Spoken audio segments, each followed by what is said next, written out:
Hello students. तो आज की इस वीडियो में हम एक्सप्रेशन निकालने वाले हैं फ्रिंज विड्थ के लिए in Young's double slit experiment. जैसे कि प्रीवियस वीडियो में हमने एक्सप्रेशन फॉर इंटेंसिटी निकाली थी रिजल्टेंट वेट की यंग्स डबल स्लिट एक्सपेरिमेंट के लिए, वैसे ही हम फ्रिंज विड्थ की एक्सप्रेशन निकालने वाले हैं for Young's double slit experiment.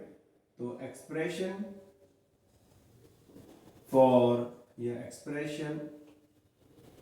Expression of fringe width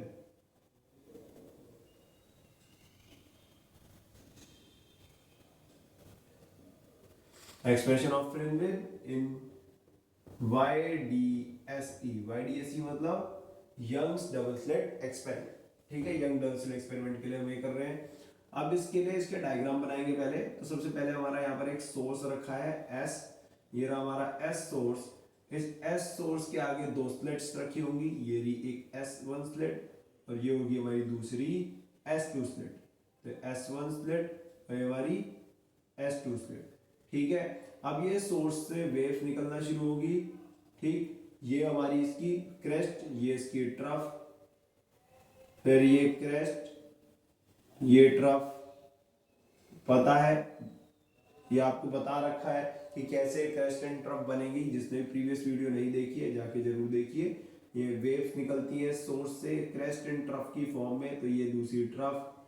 ठीक है, और ऐसे करते करते ये वेव्स कहाँ पहुंचेगी, इस स्लिट्स के पास पहुंचेगी।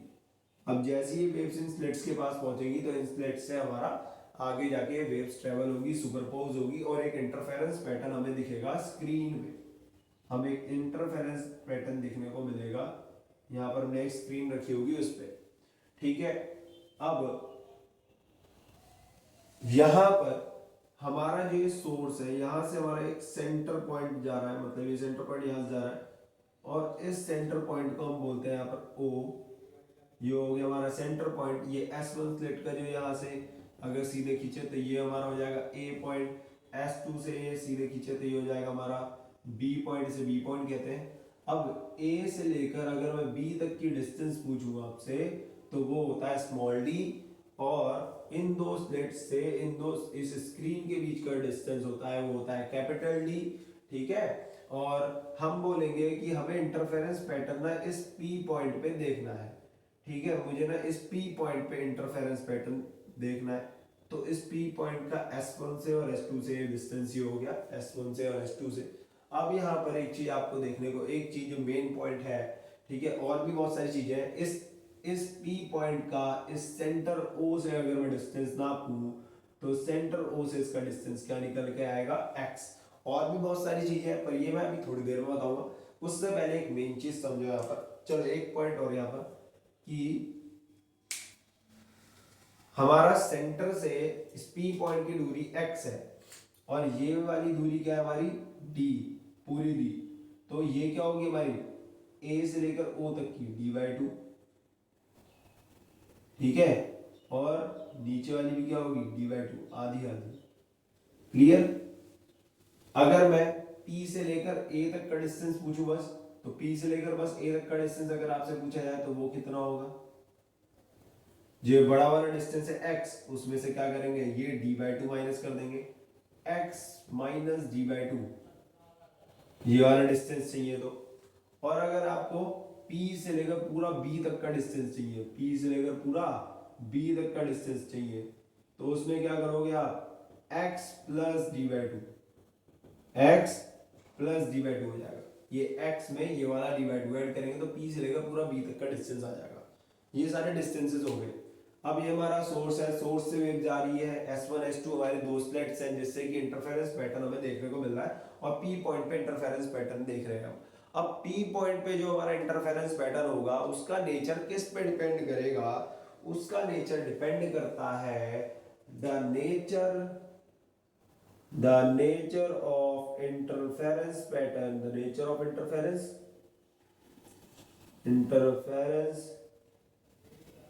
pattern at point P. P is given by path difference, is given by path difference, इसे कैसे निकाल सकते हैं, उसका पाथ डिफरेंस निकाल के। ठीक है, तो अगर हमें इंटरफेरेंस पैटर्न का नेचर निकालना है कि ये कंस्ट्रक्टिव है या डिस्ट्रक्टिव है, जो भी है, तो P पॉइंट पे अगर तुम्हें इंटरफेरेंस पैटर्न का नेचर निकालना है तो उस P पॉइंट का पाथ डिफरेंस हमें निकालना पड़ेगा। उस P पॉइंट का पाथ डिफरेंस निकालना पड़ेगा इन दोनों स्लिट्स से। तो इस P पॉइंट का इन दोनों स्लिट से पाथ डिफरेंस क्या होगा, S2P माइनस S1P। क्या होगा, S2P माइनस S1P, ये होगा मेरा P। ये P मतलब यहाँ पर पाथ डिफरेंस है, ये P का मतलब यहाँ पर पाथ डिफरेंस है। ये वाले पाथ डिफरेंस है P के बराबर, और ये P की वैल्यू जो है यहाँ पर निकल के आएगी, वो होगी S2P माइनस S1P। क्या ये बात समझ में आई? पाथ, हमारा इंटरफेरेंस पैटर्न जो है P पॉइंट पे, it will depends on the path difference, और पाथ डिफरेंस अगर मैं निकालूं तो S2P माइनस S1P यहाँ पर निकल के आ रहा है।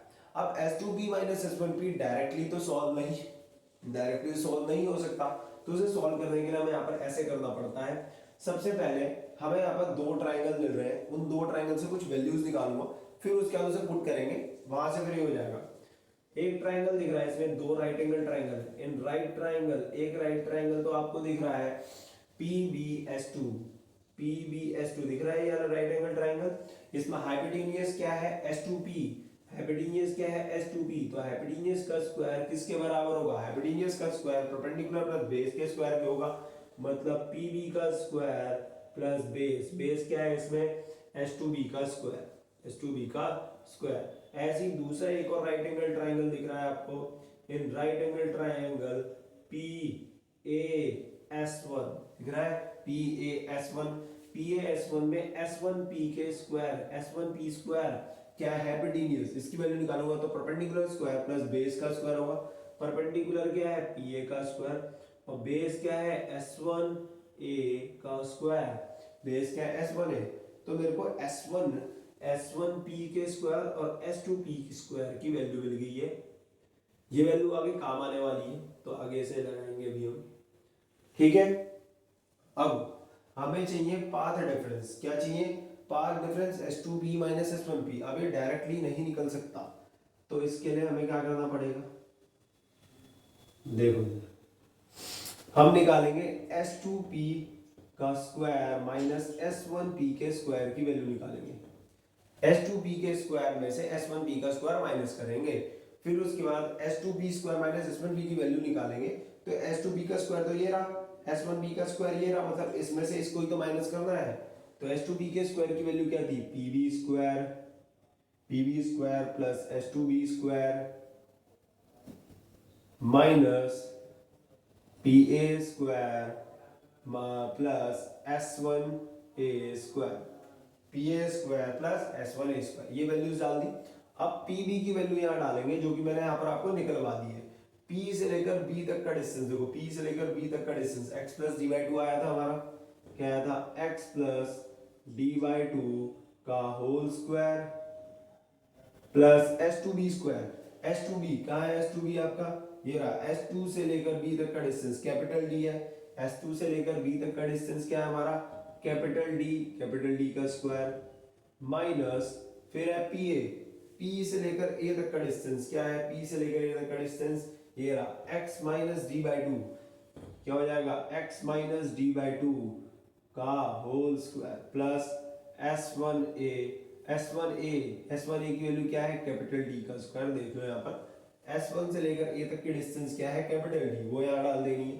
ठीक है, इस तरफ हम सॉल्व करेंगे तो यहाँ पर ब्रैकेट्स इसके ओपन कर देते हैं, सारे ब्रैकेट्स ओपन करेंगे तो x plus D by two का whole square plus D square, ये माइनस का साइन से ब्रैकेट ओपन होगा तो minus x minus D by two का whole square minus D square, तो प्लस डी स्क्वायर से माइनस डी स्क्वायर कटेगा। अब इसको देखो तो क्या दिख रहा है, A square minus B square, A square minus B square नहीं दिख रहा, ढंग से देखोगे देखिए स्क्वायर माइनस बी स्क्वायर दिख रहा है, तो A plus B minus B लगा दो इसमें, तो ए प्लस ए क्या है, X plus D by two plus X minus D by two, A plus B हो गया into A minus B, X plus D by two, ये हो गया माइनस बी, बी क्या है इसमें, x minus D by to.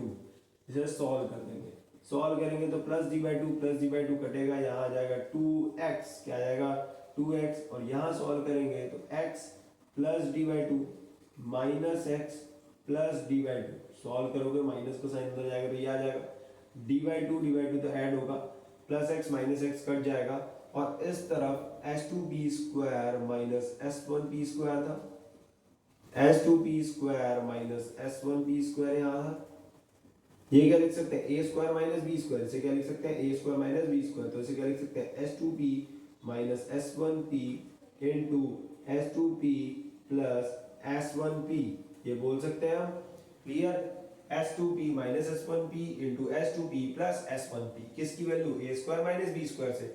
अब यहाँ से डी बाई टू प्लस हो गए, क्या हो जाएगा डी बचेगा, तो इधर एक तो 2x और इस ब्रैकेट के अंदर को सॉल्व करके d आया, और यहाँ पर हम s2p माइनस s1p को यहाँ पर छोड़ेंगे और s2p प्लस s1p को यहाँ ले लेंगे, s2p प्लस s1p को यहाँ ले लेंगे, क्योंकि इसकी वैल्यू पार्ट डिफरेंस के बराबर है, यही तो हमारा path difference s2p minus s1p, तो इसको तो हम यहाँ निकालेंगे। अब यहाँ पर एक बात याद रखना, जो p पॉइंट है प्रैक्टिकली ये बहुत ज्यादा क्लोज होता है टू o, ठीक है। इन प्रैक्टिकल सिचुएशंस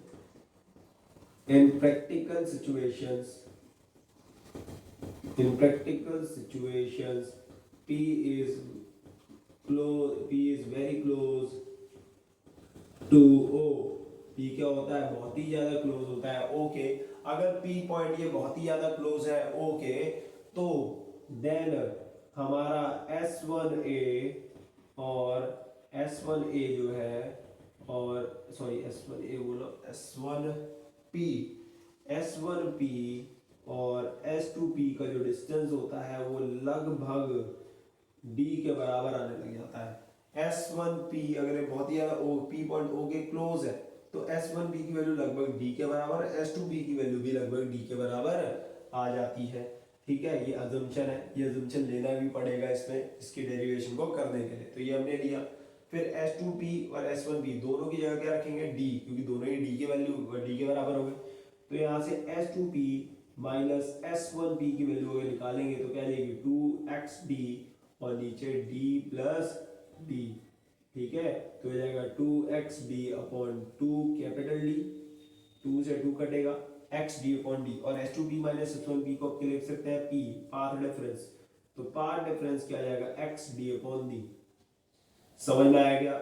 ये है हमारा पाथ डिफरेंस जो कि आया है xd upon d p point पे, ये p पॉइंट पे पाथ डिफरेंस आया है xd अपॉन d।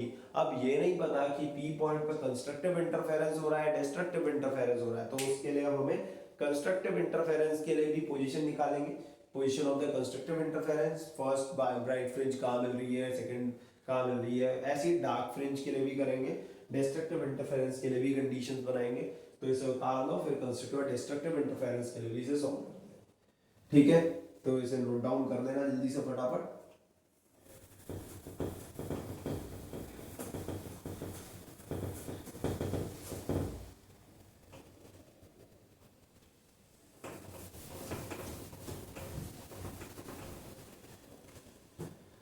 तो देखिए, for constructive interference, for constructive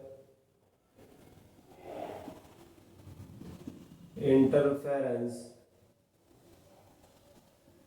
constructive interference के लिए जो मेरा पार्ट डिफरेंस आता था, अगर आपको याद होगा तो क्या आता था, integral multiple of lambda N lambda, और यहाँ पर n की वैल्यू आप क्या क्या रख सकते हो, 0 1 2 एंड गोज ऑन इंफिनिटी तक कुछ भी रख सकते हो।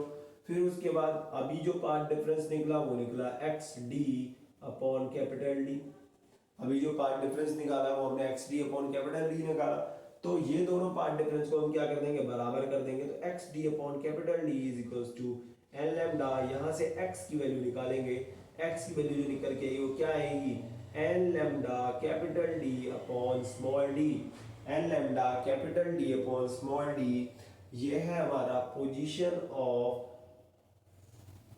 ब्राइट फ्रिंजेस फ्रॉम सेंटर, क्योंकि देखो ये जो p पॉइंट की दूरी है x, वो कहां से ली है, सेंटर से, तो जो x दूरी आई है, पोजीशन आई है x जो आई है हमारी, नहीं वो कहाँ से ली जा रही है, सेंटर से ली जा रही है। कहाँ से ली जा रही है, सेंटर से।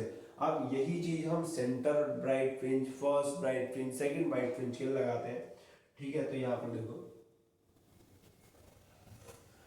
For centre bright fringe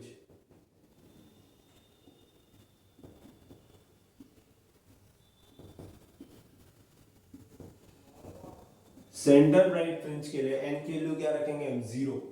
N की वैल्यू क्या रख देंगे, जीरो। और एन की वैल्यू अगर मैं इस केस में जीरो रखता हूं तो एक्स की वैल्यू क्या आएगी, जीरो आएगी। एक्स की वैल्यू क्या आएगी, जीरो आएगी। और आनी भी चाहिए क्योंकि सेंटर ब्राइट फ्रिंज तो यहीं पे होती है, सेंटर पे ही होती है, तो उसका डिस्टेंस क्या आना था, जीरो ही आना था। सेंटर से डिस्टेंस का जीरो ही तो आएगा क्योंकि वो तो सेंटर पे ही लाई करती है सेंटर ब्राइट फ्रिंज। ऐसे ही फर्स्ट ब्राइट फ्रिंज निकाल सकते हो, first bright fringe.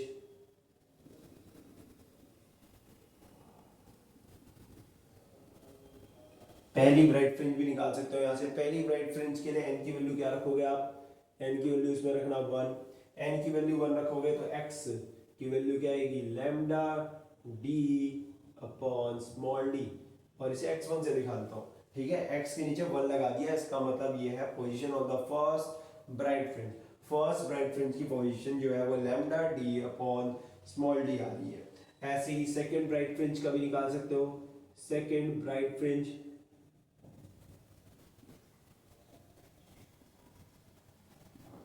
Second bright fringe का निकालने के लिए एन की वैल्यू क्या रखोगे, 2 रखोगे। एन की वैल्यू 2 रखोगे तो x2 सेकंड ब्राइट फ्रिंज का position 2 lambda D upon D आ जाएगा। क्या आ जाएगा, 2 लैम्डा डी अपॉन डी। तो ऐसे आपको सेंटर ब्राइट फ्रिंज की पोजीशन मिल जाएगी सेंटर से, फर्स्ट ब्राइट फ्रिंज की पोजीशन मिल जाएगी सेंटर से, और सेकंड ब्राइट फ्रिंज की पोजीशन आपको कहां से मिल जाएगी, सेंटर से मिल जाएगी। और अगर मैं पूछूं nth bright fringe, position of the nth bright fringe from centre, nth bright fringe की सेंटर से पोजीशन क्या होगी, तो वो भी निकाल सकते हैं। निकालेंगे पोजीशन ऑफ, अगर मैं इसमें xn की वैल्यू निकालूं, ठीक है, xn की वैल्यू निकालूं, मतलब nth ब्राइट फ्रिंज चाहिए, तो जैसे मैं फर्स्ट ब्राइट फ्रिंज के लिए x1 लिख रहा हूं, सेकंड के लिए x2 लिख रहा हूं, तो nth ब्राइट फ्रिंज के लिए xn लिखूंगा। और उसके लिए xn की वैल्यू क्या रहेगी, n lambda d upon d, जो कि थी हमारी n lambda d upon d। तो यही है हमारी पोजीशन ऑफ ये किसकी पोजीशन है, nth ब्राइट फ्रिंज। ये हमारी nth ब्राइट फ्रिंज की पोजीशन है, कहां से, फ्रॉम सेंटर ओ। क्लियर। अब ये ब्राइट के लिए निकल गया, ऐसी डार्क फ्रिंजेस के लिए भी चलता है। ठीक है, for destructive interference, destructive interference, destructive interference की बात करें तो डिस्ट्रक्टिव इंटरफेरेंस में नॉर्मली हमारा जो पार्ट डिफरेंस आता था वो 2n-1 लैम्डा बाय 2 आता था। क्या आता था, 2n-1 लैम्डा बाय 2। अब वो जो 2n-1 लैम्डा बाय 2 था, यहाँ पर n के लिए क्या क्या रख सकते थे, 1 2 3 एंड गोज ऑन। आपको बताया था कि पार्ट डिफरेंस के दो फॉर्मूले बनवाए थे हमने, दो फॉर्मूले बनाए थे, 2n-1 लैम्डा बाय 2 या 2n+1 लैम्डा बाय 2। दोनों में डिफरेंस ये बताया था कि जब अगर तुम माइनस वाले फॉर्मूले को यूज कर रहे हो तो n की वैल्यू 0 मत लेना, n की वैल्यू 1 से शुरू करना। अगर यहाँ पर मैं पार्ट डिफरेंस का 2n+1 लैम्डा बाय 2 वाला फॉर्मूला लेता तो मैं n की वैल्यू 0 से शुरू कर सकता था, प्लस वाला फॉर्मूला लेता तो 0 से शुरू कर सकते हैं। मैंने माइनस का फॉर्मूला लिया तो n की वैल्यू 1 से शुरू करेंगे। n की वैल्यू अगर मैं 1 रखूंगा तो फर्स्ट डार्क फ्रिंज आएगी। क्लियर। तो यहाँ पर निकालेंगे first dark fringe, first dark fringe, first dark fringe कैसे निकलेगी, n की वैल्यू 1 रख के, n की वैल्यू 1 रखोगे तो x1।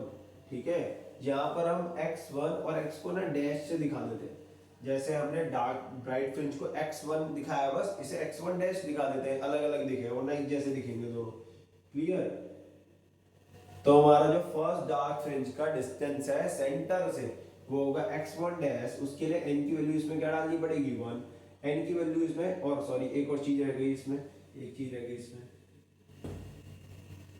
पाथ डिफरेंस तो ये था हमारा, पर एक नॉर्मल जो पाथ डिफरेंस हमने अभी सॉल्व करके निकाला वो क्या था, लैम्डा डी अपॉन डी। जो भी हमने सॉल्व करके निकाला था पाथ डिफरेंस वो ये था लैम्डा हो गया एक्स डी अपॉन डी। क्या आ रहा था सॉल्व करके हमारा वो path difference x D upon D, जो पीछे भी सॉल्व किया था। अब वो पाथ डिफरेंस और ये पाथ डिफरेंस क्या होंगे हमारे, सेम।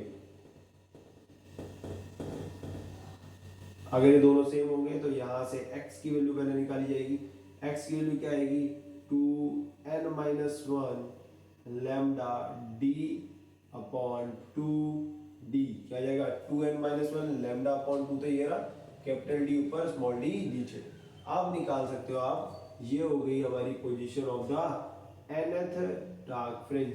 ये nth डार्क फ्रिंज की पोजीशन आ गई। अब ऐसे आपको फर्स्ट निकालनी है, सेकंड निकालनी है, कुछ भी निकाल सकते हो। निकाल के दिखाता हूँ। फर्स्ट डार्क फ्रिंज, अगर आपकी फर्स्ट डार्क फ्रिंज है, फर्स्ट डार्क फ्रिंज के लिए आपको क्या करना है, x1 लिख दूंगा, x1, और इसकी भी x1 से लिखी थी, इसकी भी x1 से लिखो तो एक जैसा दिखेगा, तो यहाँ पर लगा दिया डार्क फ्रिंज के लिए डैश, बस दिखाने के लिए, अपने आप को समझने के लिए डार्क फ्रिंज के लिए डैश। तो x1 डैश मतलब फर्स्ट डार्क फ्रिंज की पोजीशन कहाँ से, सेंटर से, इसकी भी। उसके लिए n की वैल्यू क्या पुट करनी पड़ेगी, 1। n की वैल्यू 1 में यहाँ डालूंगा तो 2 - 1 1 ही रहेगा, तो बचेगा लैम्डा d अपॉन 2d। ठीक है, ऐसे ही सेकंड डार्क फ्रिंज भी आप निकाल सकते हो। सेकंड डार्क फ्रिंज,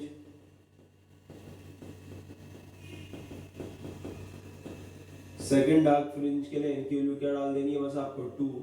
तो x2 dash second dark fringe की वैल्यू आ जाएगी 2, डालोगे तो 4 - 1 3 लैम्डा d अपॉन 2d आ जाएगा। अब फर्स्ट डार्क फ्रिंज आ गई, सेकंड डार्क फ्रिंज आ गई, उसके बाद क्या करेंगे हम, nth डार्क फ्रिंज दिखा देते हैं सीधे, फिर खत्म हो जाएगा। पोजीशन ऑफ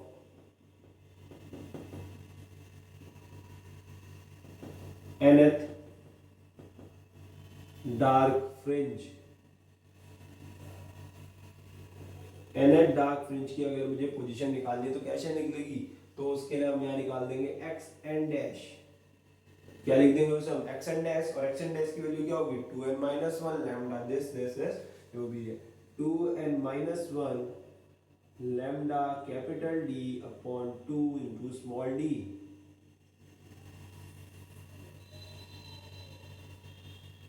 ठीक है, 2n - 1 lambda capital D upon 2 into small d, ये होगी position of nth dark fringe. तो अब आपको अभी तो फ्रिंज विड्थ और निकाल ली है, पर उससे पहले आपको एक और चीज पता लग गई है, क्या, आपको nth ब्राइट फ्रिंज की पोजीशन सेंटर, सेंटर से पोजीशन पता लग रही है। सेंटर मतलब O से पोजीशन पता लग रही है, जिसकी भी ये पोजीशन पता चल रही है हमें, वो सेंटर से पता चल रही है।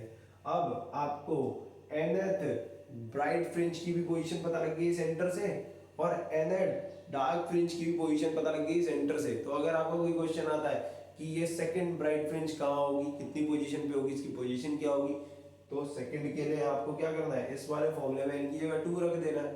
ठीक है, अगर बोलेगा सेंट्रल पूछा है तो इनकी वैल्यू 0 रख देना।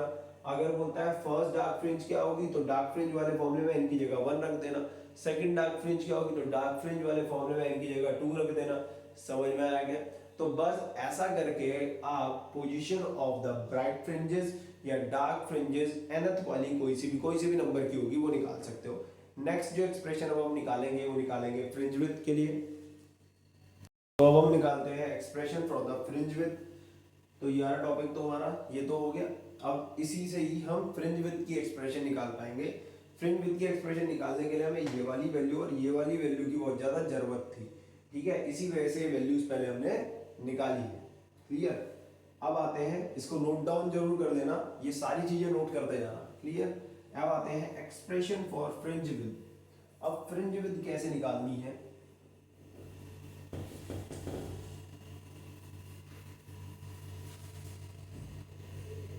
ये जो दो वैल्यूज है हमारी, इसकी हमें जरूरत है, तो इसे मैं ऐसे ही लिख रहा हूं।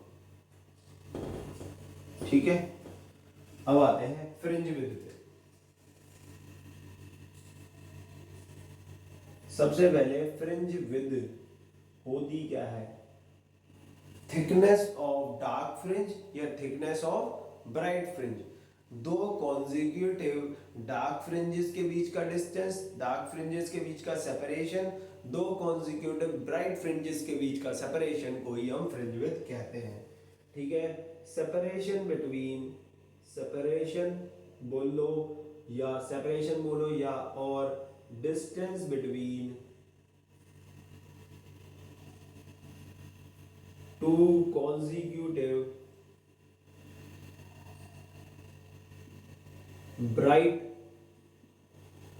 और डार्क फ्रिंजेस। समझ में आया? दो कॉन्जिक्यूटिव ब्राइट फ्रिंजेस, दो कॉन्जिक्यूटिव डार्क फ्रिंजेस, उनके बीच का जो डिस्टेंस या सेपरेशन जो है उसे फ्रिंज विड्थ कहते हैं। सिंपल सी भाषा में ब्राइट फ्रिंज और डार्क फ्रिंज की thickness, thickness of bright fringe and dark fringe, thickness of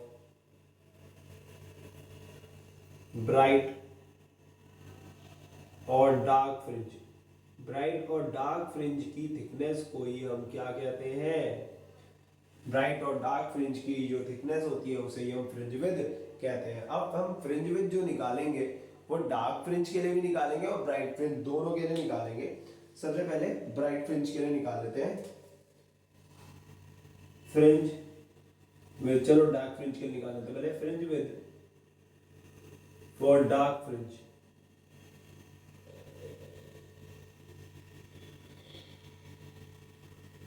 dark fringes जो है हमारी, उनकी फ्रिंज विड्थ क्या होगी? तो देखो इधर इसे हटा देते हैं, या तो ये क्या होगा एन एट ब्रैकेट के N lambda D upon D, ये लगाना है अभी हमें ये फॉर्मूला।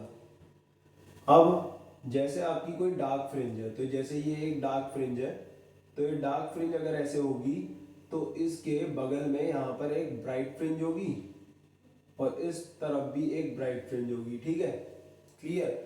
ब्राइट फिर डार्क फिर ब्राइट होती है, ऐसी लगी होती है। और मान लो ये आपका यहाँ पर एक सेंटर, ये वाला वो सेंटर यहाँ पर, तो मुझे चाहिए ये थिकनेस, किसकी थिकनेस चाहिए? मुझे डार्क फ्रिंज की चाहिए। इसे थिकनेस को बीटा कहते हैं, फ्रिंज विड्थ को बीटा कहते हैं। फ्रिंज विड्थ को किससे दिखाते हैं? बीटा से दिखाते हैं। अब मुझे फ्रिंज विड्थ चाहिए बीटा, तो क्या करेंगे? ये जो मेरी ये वाली डार्क फ्रिंज है, मान लेते हैं एनथ डार्क फ्रिंज है, तो इसका डिस्टेंस xn होगा। सॉरी, ये क्या है हमारी? Nth bright fringe, nth bright fringe है, तो ब्राइट फ्रिंज का डिस्टेंस क्या होगा? xn होगा। और ये वाली जो ब्राइट फ्रिंज है, कौन सी ब्राइट फ्रिंज होगी? ये xn माइनस वाली ब्राइट फ्रिंज होगी, ये xn माइनस 1 वाली ब्राइट फ्रिंज होगी। और ये डिस्टेंस यहां से लेकर यहां तक का होगा xn माइनस 1 ब्राइट फ्रिंज का। क्लियर? अब x माइनस 1 ब्राइट फ्रिंज का डिस्टेंस ये रहा और xn nth ब्राइट फ्रिंज का डिस्टेंस ये रहा। तो अगर मैं nth, देखो अगर ये 10वीं है तो ये 9वीं ब्राइट फ्रिंज होगी ना, मतलब अगर ये nth है तो ये n माइनस 1th होगी, ऐसे बोला। तो nth ब्राइट फ्रिंज में से n minus 1th bright fringe का डिस्टेंस ना माइनस करो तो डार्क फ्रिंज की विड्थ नहीं मिल रही है, ऐसे ही हम निकालेंगे। The fringe width for dark fringe is equals to separation between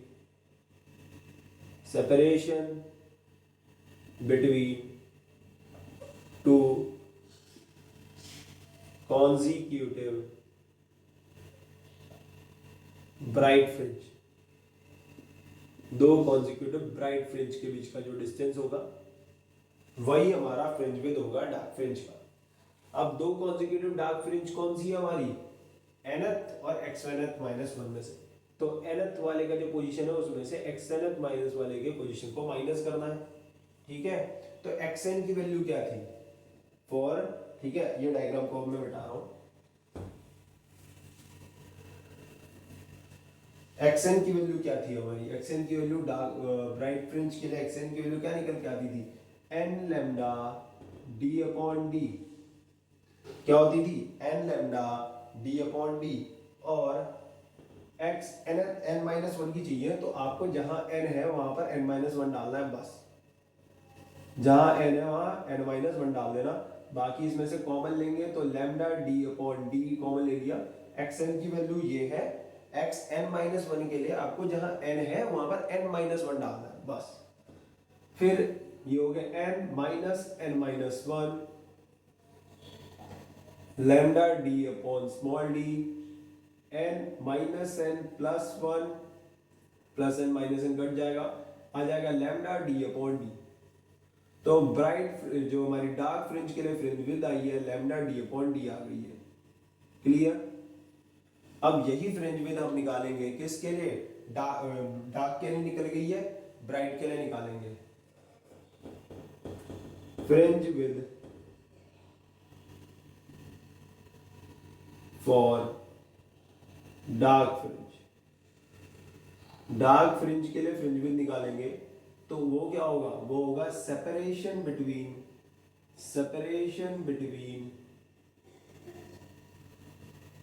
two consecutive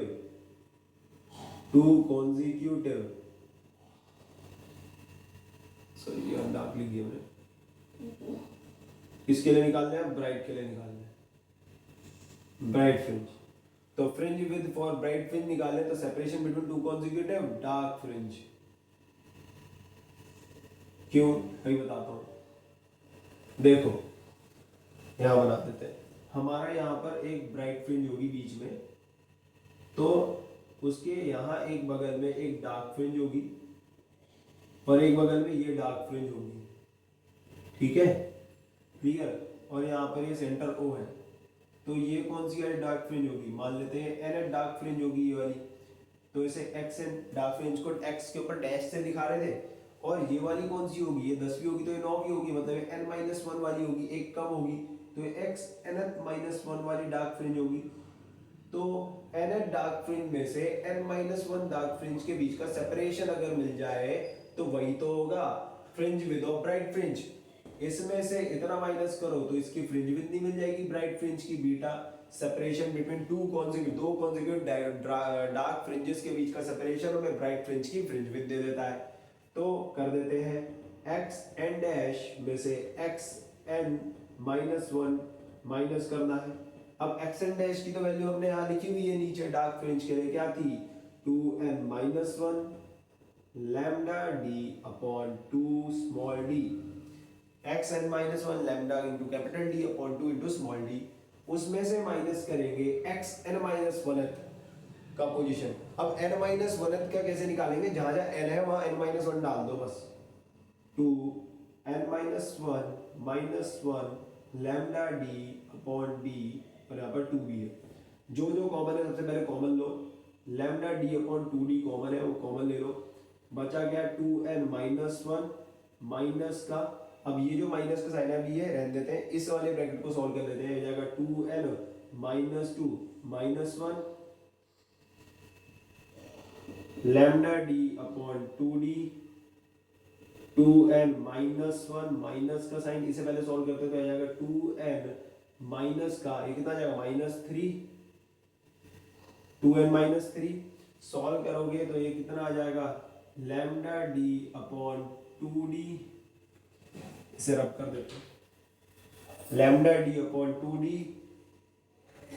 2n-1 फिर माइनस का 2n और ये क्या हो जाएगा प्लस का 3, माइनस का 2n और ये प्लस का 3, 2n प्लस का ये माइनस का 2n ये कट जाएगा, बचेगा क्या यहाँ पर lambda D upon 2d, lambda D upon 2d -1 + 3 ठीक है। 2n -1 है, माइनस से साइन से ब्रैकेट खोला है तो माइनस का 2n प्लस का 3n, plus 2n minus 2n cut जाएगा, -1 + 3 ये आ जाएगा लैम्डा डी अपॉन 2d और यहाँ क्या बचेगा 2, तो 2 से 2 कैंसिल हो जाएगा और ये आ जाएगा हमारा लैम्डा डी अपॉन डी। क्या आ जाएगा हमारा लैम्डा डी अपॉन डी आ जाएगा। यहाँ से हमारा ब्राइट फ्रिंज की जो फ्रिंज विड्थ है बीटा, ब्राइट फ्रिंज की जो फ्रिंज विड्थ है बीटा वो क्या आ चुकी है लैम्डा डी अपॉन डी। क्या आ चुकी है लैम्डा डी अपॉन डी। तो यहाँ से आपको क्या पता लग रहा है कि ये ब्राइट फ्रिंज की है फ्रिंज विड्थ, ये डार्क फ्रिंज की है फ्रिंज विड्थ, पर दोनों ही क्या है सेम। तो यहाँ से याद रख लेना, चाहे ब्राइट फ्रिंज की चौड़ाई निकालो चाहे डार्क फ्रिंज की थिकनेस चौड़ाई निकालो तो वो क्या रहती है same, lambda D upon small D, lambda into capital D upon small D. ये है हमारी फ्रिंज विद की एक्सप्रेशन। चाहे डार्क फ्रिंज के लिए बोलो चाहे ब्राइट फ्रिंज के लिए बोलो, दोनों के लिए क्या आती है, सेम आती है। ठीक है, फ्रिंज विद जो होती है हमारी ब्राइट फ्रिंज और डार्क फ्रिंज दोनों के लिए आएगी सेम। ये था हमारा expression for fringe width in Young's double slit experiment. इसे नोट डाउन जरूर कर लेना। अब इसके साथ हमारा यंग डबल स्लिट का इंटेंसिटी का एक्सप्रेशन भी खत्म हो गया। ठीक है, इंटेंसिटी का भी हो गया, दूसरा हमारा फ्रिंज विद का भी एक्सप्रेशन खत्म हो गया। इसके साथ इसके क्वेश्चन थोड़े से रह गए हैं। अब अगली जो क्लास में अगली जो वीडियो आएगी उसके अंदर इसके सीबीएसई के प्रीवियस ईयर क्वेश्चन हम सॉल्व करने वाले हैं यंग डबल स्लिट एक्सपेरिमेंट के। क्लियर? अगर आपको ये वीडियो पसंद आई होगी तो इसे लाइक शेयर सब्सक्राइब जरूर करना, शेयर जरूर करना इस वीडियो को। Thank you.